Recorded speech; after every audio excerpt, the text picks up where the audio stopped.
Alhamdulillah, syukurillah, salatu wassalamu ala rasulillah wa ala alihi wa ashabihi wa man tabi'ah. Yang kami muliakan Bapak Kakang Kemenang Kota Sabang, Bapak Kasubag TU, Bapak Ibu para kasih penyelenggara dan pengawas, dan kepada seluruh ASN keluarga besar Kementerian Agama Kota Sabang.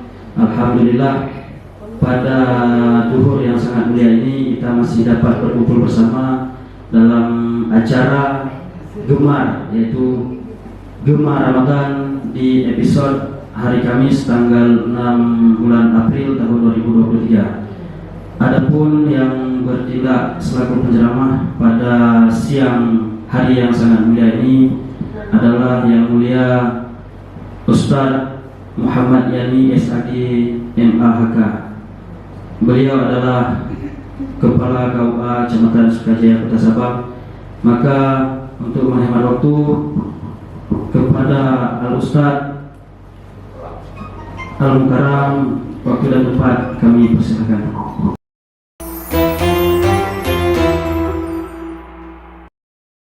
Assalamualaikum warahmatullahi wabarakatuh. Alhamdulillahilladzi ja'ala syahr Ramadan sayyidul syuhur.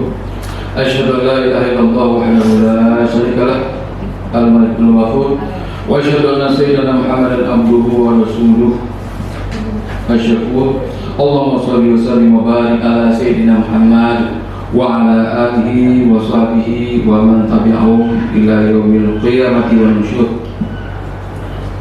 A'udzu billahi minasyaitonir rajim. Bismillahirrahmanirrahim. Ya ayyuhan nas taqullaha haqqa tuqatih wa la tamutunna illa wa antum muslimun. Wa qala aidan ya ayyuhan nas qu anfusakum ya ayyuhalladzina amanu qu anfusakum wa ahlikum nar.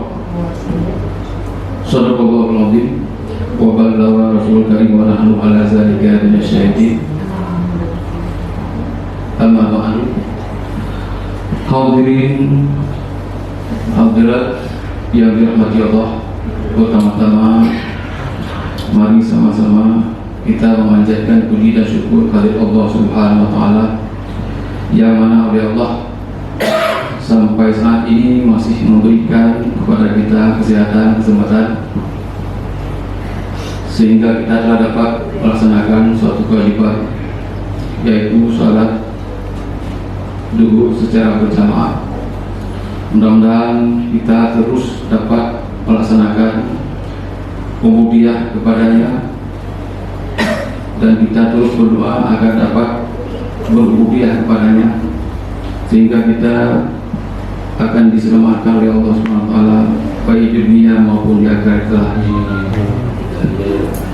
Salawat dan salam kita saling sajikan kepada Nabi kita, Nabi besar Muhammad Sallallahu Alaihi Wasallam, yang mana oleh beliau telah membawa umat manusia daripada alam jahiliyah kepada alam Islamiyah. Yang kalau kita bayangkan kehidupan masa jahiliyah, manusia sungguh seperti binatang, sampai-sampai orang mau membunuh anaknya sendiri. Di tengah-tengah zaman seperti itulah Rasulullah SAW dibangkitkan oleh Allah Subhanahu wa taala untuk memberikan petunjuk kepada umat manusia ke jalan yang benar, dari alam yang menyembah berhala kepada alam yang menyembah Allah Subhanahu wa taala. Salam sejahtera juga kita alamatkan kepada ahli dan sahabat beliau sekalian, yang mana oleh para sahabat baginda telah membantu perjuangan Rasulullah di dalam menegakkan agama Islam ini dengan berbagai macam rintangan dan tantangan, yang tidak hanya mengorbankan harta, tenaga, bahkan juga nyawa mereka. Kita telah mengetahui bahwa banyak sekali para sahabat ini yang menjadi syuhada di dalam mempertahankan agama Islam ini, sehingga sudah seyogyanya lah kita sebagai umat baginda Rasulullah untuk mempertahankan Islam ini, untuk menjaga Islam ini, dan untuk mengamalkan Islam ini, termasuk pada bulan yang mulia ini kita diwajibkan berpuasa, yang mana dengan puasa ini Allah SWT menguji keimanan kita, dan Allah SWT dengan menguji keimanan kita ini akan menjadikan kita menjadi orang-orang yang bertakwa. Salam sejahtera juga kita alamatkan kepada para tabi'in, di mana generasi tabi'in ini juga meneruskan perjuangan para sahabat Rasulullah di dalam menyebarkan agama Islam yang tidak hanya ke dalam lingkup Jazirah Arab saja, tapi sampai ke benua Afrika dan juga Eropa. Masa sahabat, masa tabi'in merupakan masa jaya-jaya Islam, di mana kita pada saat sekarang ini dapat memperdomani perjuangan-perjuangan para sahabat, para tabi'in ini, terutama di dalam mengamalkan ajaran Islam sehari-hari. Karena Nabi SAW pernah bersabda dalam sebuah hadis, "Alaikum bisunnati wa sunnati khulafa'ir rasyidin al-mahdi wa antum 'alaiha binawajib." Peganglah oleh kalian sunnahku dan sunnah khulafa'ir rasyidin yang diberikan petunjuk, dan gigihlah dengan gigi geraham. Jadi mudah-mudahan dengan menjaga dan melaksanakan sunnah Rasulullah, sunnah para sahabat, sebagaimana juga telah diajarkan oleh para tabi'in radhiyallahu anhu, mudah-mudahan kita akan berada di jalan yang benar. Penghormatan kami kepada Bapak Kepala Kantor Menteri Agama Kasubag, Bapak Kasubag, Bapak Kasih, dan juga Bapak penyelenggara, pengawas, para ASN, dan juga para bupati yang hadir pada tempat yang sangat nyaman ini. Adapun bagi saya pada hari ini diberikan judul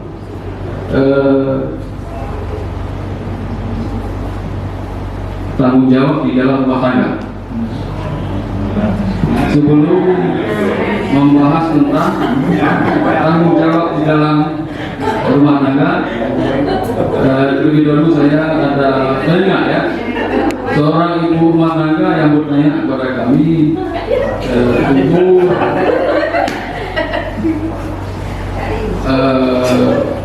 wanita karir ya,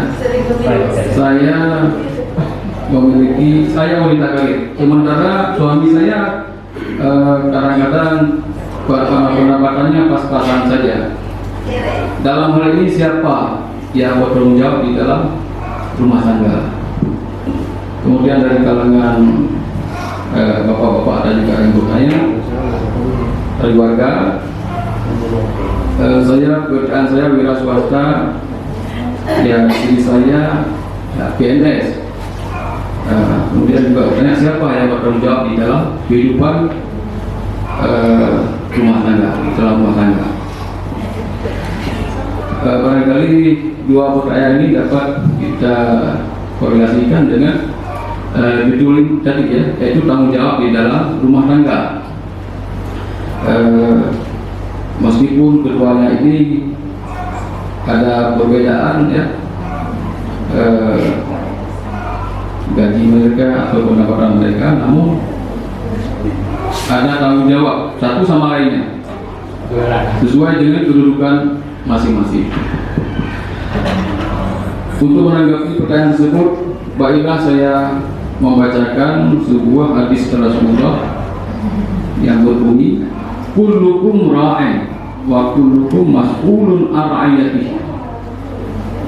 wal amiru ra'in wa rajulu ra'in ala ahli baitihi wal mar'atu ra'ayatun ala baiti zawjiha wa waladihi fa kullukum ra'in wa kullukum mas'ulun an ra'iyatihi. Muttafaq alaih.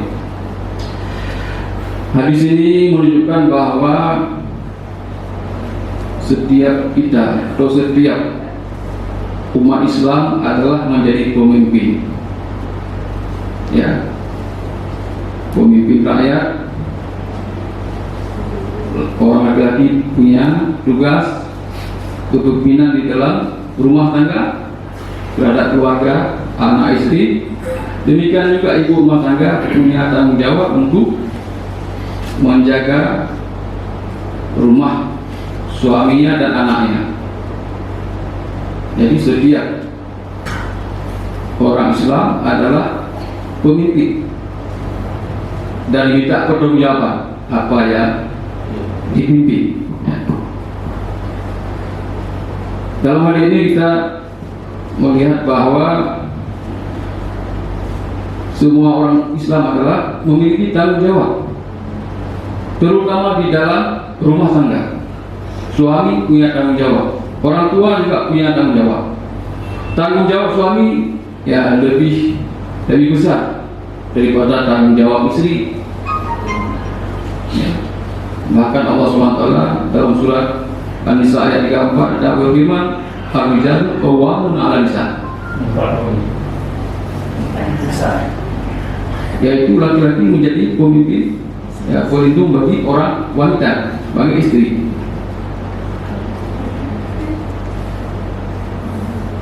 Dengan demikian bahwa di dalam kehidupan rumah tangga, makanya tidak salah juga di dalam regulasi undang-undang perkawinan bahwa suami merupakan kepala rumah tangga. Demikian juga istri adalah ibu rumah tangga yang bertugas untuk menjaga, merawat suami, merawat anak, dan juga menjaga dan merapikan rumah. Namun demikian, di dalam kenyataan sehari-hari kita lihat adanya juga istri yang bekerja di luar. Apakah ini bertentangan dengan Islam? Tidak. Selama ada izin daripada suami. Namun tanpa izin daripada suami, ini menjadi suatu permasalahan di dalam Islam. Oleh karena itu, bagi para istri bahwa menyadari bahwa ini merupakan adanya keizinan suami di dalam melakukan aktivitas di luar rumah. Ini perlu disadari. Dengan adanya kesadaran suami dan istri di dalam mengemban tanggung jawab ini sesuai dengan tanggung jawab masing-masing, sehingga ada jalan keluar di dalam Islam. Sementara jika istri tanpa izin suami bekerja di luar rumah, inilah yang bermasalah di dalam Islam. Kenapa kita katakan demikian? Karena suami istri di dalam kehidupan rumah tangga, dengan adanya kesepakatan berumah tangga, tentu satu sama lain ya dituntut untuk saling meridai, saling menyetujui mana-mana yang dibolehkan oleh syariat, mana-mana yang memang dianjurkan oleh syariat dan di dalam hukum Islam. Tanpa adanya kesepahaman antara suami dan istri, maka akan timbul permasalahan-permasalahan di dalam rumah tangga. Bayangkan misalnya kalau wanita karir bekerja di luar rumah, sementara suami kadang-kadang mendidik anak, menjaga anak di dalam rumah, sehingga alhamdulillah jika suami ridha yang demikian. Tapi bagaimana kalau suami keberatan yang demikian?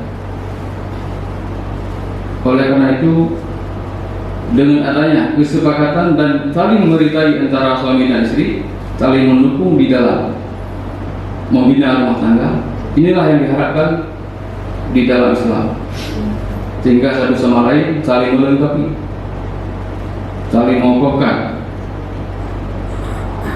Kalau kita ibarat rumah ya, kalau rumah Aceh ini biasanya ada apa, tiang-tiang, ada tamai-tamai.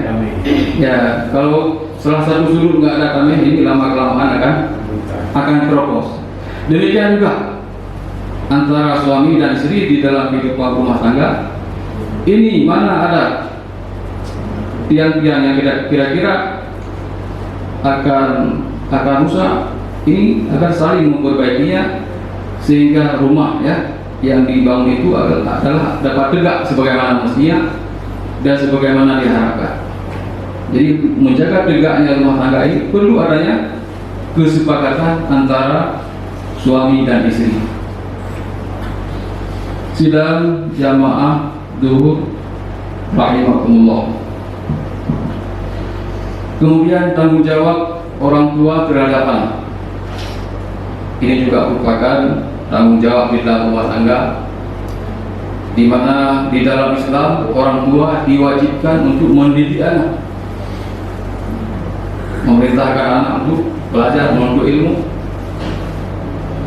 baik di dalam rumah tangga maupun di luar rumah. Yang pertama sekali adalah orang tua di rumah, baru sesudah itu adalah diantarkan belajar di luar rumah jika pun orang tua tidak sanggup mengajari anaknya atau tidak ada waktu atau ada hal lainnya. Terutama adalah di dalam melaksanakan sholat. Anak-anak kalau sudah berusia 7 tahun diwajibkan kepada orang tua untuk melaksanakan sholat. Muru auladakum bisolah wahum abna'u samai. Pada umur 7 tahun diperintahkan untuk melaksanakan sholat. Jika orang tua tidak memerintahkan, maka dosa akan dipikul oleh orang tua. Kemudian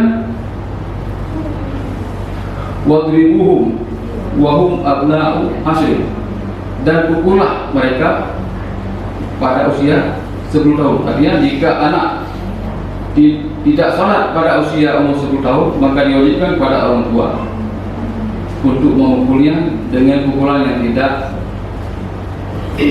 melukai, mungkin pada bagian kaki.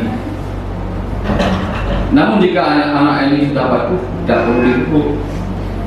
Namun jika memandul, ini memang diperintahkan untuk memukulnya, karena ini merupakan obat yang bisa dikena oleh anak ini, sehingga anak ini akan dapat menjaga sholat. Sedangkan kalau tidak dipukul, kita khawatirkan di waktu dia dewasa bukan hanya melawan orang tuanya, tapi juga melawan Allah SWT, yaitu dengan meninggalkan sholat. Wa farqu bainahum fil madajid. Pada umur anak usia 10 tahun juga ya disuruh perintahkan memisahkan tempat tidur dengan orang tuanya. Ini adalah rangka untuk mendidik anak agar lebih mandiri dan lebih dewasa. Sidang jamaah zuhur yang dirahmati Allah. Jadi itulah tanggung jawab di dalam rumah tangga, selain tanggung jawab suami dan istri, di mana satu sama lain dapat bekerja sama dan juga dapat memilih peran mana yang lebih, yang tujuannya adalah demi untuk mengokohkan rumah tangga, bukan saling menyalahkan antara suami dan istri, terutama menyangkut dengan tanggung jawab dalam rumah tangga. Bagi suami, selama dia dapat melaksanakan tanggung jawabnya sebagaimana mestinya, akan diberikan, akan dapat mempertanggungjawabkan di hadapan Allah Subhanahu wa taala. Demikian juga istri, selama dapat melaksanakan tanggung jawabnya juga akan dapat dipertanggungjawabkan di hadapan Allah Subhanahu wa taala kelak. Ini barangkali yang ingin dapat kami sampaikan. Terima kasih atas segala perhatian dan juga mohon maaf banyak sekali ini terdapat kesilapan dan kejanggalan. Hadanallahu lakum ajmain wa billahi taufiq wal hidayah. Wassalamualaikum warahmatullahi wabarakatuh.